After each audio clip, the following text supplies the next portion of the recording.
하루에 약 400대의 항공기가 시민들의 머리 위를 지나는 지역이 있습니다. 바로 계양구 상야동인데요. 이 수분마다 한 대씩 비행기가 지나간다면 그 소음으로 인한 고통도 상당하겠죠. 네, 하지만 새롭게 떠오른 문제가 아닙니다. 김포공항 인근 농경지에서는 이미 해묵은 고민인데요. 농민들이 느끼는 고통은 좀처럼 줄어들지 않고 있습니다. 취재기자와 자세한 이야기 나눠보겠습니다. 이정호 기자, 이 계양구 상야동 농가의 주민들이 피해를 계속해서 입어왔는데 이 항공기 소음 고통 이미 여러 차례 지적이 됐습니다. 네. 근데 대책은 아직인 건가요?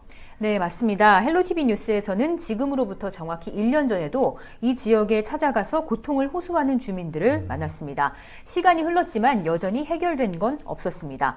오늘 또다시 취재진이 계양구 상야동 농가를 방문했습니다. 저희가 농민들을 만나는 동안에도 계속해서 항공기가 이륙했는데요. 이야기를 나누다가 비행기가 지나가면 멈췄다가 다시 이야기를 해야 할 정도였습니다. 이 지역에는 활주로의 위치를 알려 항공기가 뜨고 내리는 유도등이 설치되어 있을 만큼 공항과 가깝습니다. 항공기 소음은 보통 웨클로 이야기하는데요. 웨클, 다소 낯선 용어죠. 공항소음 방지법상 75웨클 이상이면 소음 피해 대책 사업 지역으로 정하고 있는데요. 보통 소리 크기를 나타내는 데시벨과는 좀 다른 개념입니다. 네. 항공기의 출 도착 횟수와 또 기종에 따른 음질차, 시간대 등을 고려해서 평가하게 됩니다. 계양구 상야동 인근 농경지는 이 항공기 소음이 85에서 또 90웨클 사이입니다. 이 80웨클을 넘으면은 방음 시설을 설치해야 할 정도로 심각한 지역이라고 보고 있는데요. 대부분 이곳에서 농민들은 20년 가까이 밭을 일궈왔습니다. 일을 할 땐 귀마개를 착용하거나 또 신경 안정제나 수면제를 또 먹는 게 일상이고요. 매우 큰 소리로 대화를 이어가고 있었습니다. 이 소음 이거 이를 말할 수가 없어요. 아주 비 오는 날은 비행기가 막혀가지고 비행기 지날 때는 비도 안 내린대요. 여기 너무 가깝게 비행기가 뜨니까. 우리를 여기도 좀 알아줘라. 알아줘서 이렇게 고통을 받고 있다. 우리 농민들도 농민들의 하소연도 좀 들어주고. 이걸 어떻게 정책을 어떻게 좀 다르게 해서 우리도 농사도 좀 마음 편하게 질 수도 있고. 한테 비행기가 많이 뜰 때는 이 아줌마하고 저하고 이렇게 얘기를 해도 얘기를 못 해요. 그런데 그동안에 일을 하는 동안에 이게 소음 때문에 작은 말소리는 잘 안 들려요. 저 안동네는 공항에서 보조를 많이 받는다고 혜택을 많이 받는 얘기들을 하세요. 뭐 1년에 뭐도 주고 뭐 기름값도 뭐 어떻게 주고. 근데 우리는 그런 거 아무것도 없어요. 정말 누가 와가지고 여기서 고생하시느라고 애쓰셔요. 여기 공항 비행기 때문에 시끄럽지 않나. 이거 한 번만 물어봐줘도 살겠어요. 진짜로. 네, 농민과 주민들의 얘기를 직접 들어보니까 피해가 좀 상당한 것 같은데요. 이 소음 피해 대책 사업 지역의 기준을 웃도는 정도인데도 이 상야동의 농가들이 아직까지 아무런 피해 구제도 받지 못했던 이유는 뭔가요? 네, 맞습니다. 국토부는 공항소음 방지 법령에 따라 김포공항이 지난 1993년 소음 대책 지역으로 지정된 이후 5년마다 타당성 검토를 통해 소음 피해 지역을 조정하고 있습니다.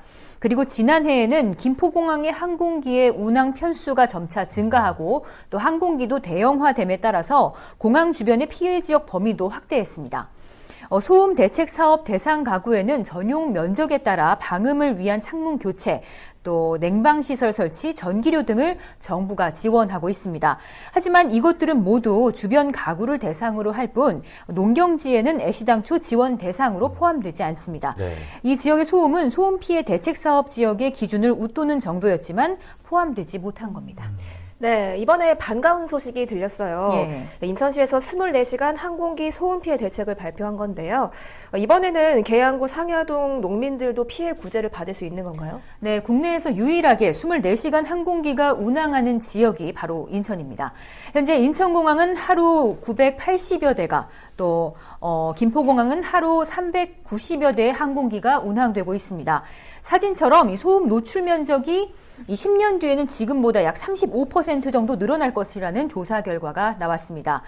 이렇게 되면 소음 노출 인구도 또 현재 1,600여 명 정도에서 2030년에는 6만 1,500여 명으로 37배나 늘어나게 됩니다. 따라서 인천시는 항공기 소음 환경기준 제정, 또 공항소음 방지법 개정 방안, 또 토지 이용 전략 수립 등을 발표했습니다. 이번에 저희가 저주파 소음에 대한 부분도 활주로 끝단에서 최초로 측정도 하게 되었습니다. 그래서 실제 주민들이 농사하면서 주민들이 사용하는 휴식 공간, 그러니까 농산물 보관소라든가 화장실이라든가 이런 것까지 현재 이제 입지가 제한되어 있는 상황입니다. 그래서 이런 것은 문제가 있다고 보고 이번에 저희가 이제 주민들이나 일하고 있는 데 필요한 시설까지 규제하는 것은 과도하다 하고 저희가 판단하고요. 이런 거에 대한 제도 개선 방안들도 같이 저희 이제 개선 대책에 포함시켰습니다. 네, 인천시의 입장처럼 이번 항공기 소음 피해 해소 대책에는 오랜 기간 고통을 호소해오던 계양 지역 농민들의 피해 구제 방안도 또 포함이 돼 있어서 기대를 품게 했습니다. 네, 알겠습니다. 이 주민과 농민들의 피해가 하루빨리 해결이 좀 됐으면 좋겠습니다. 오늘 말씀은 여기까지 듣겠습니다. 감사합니다.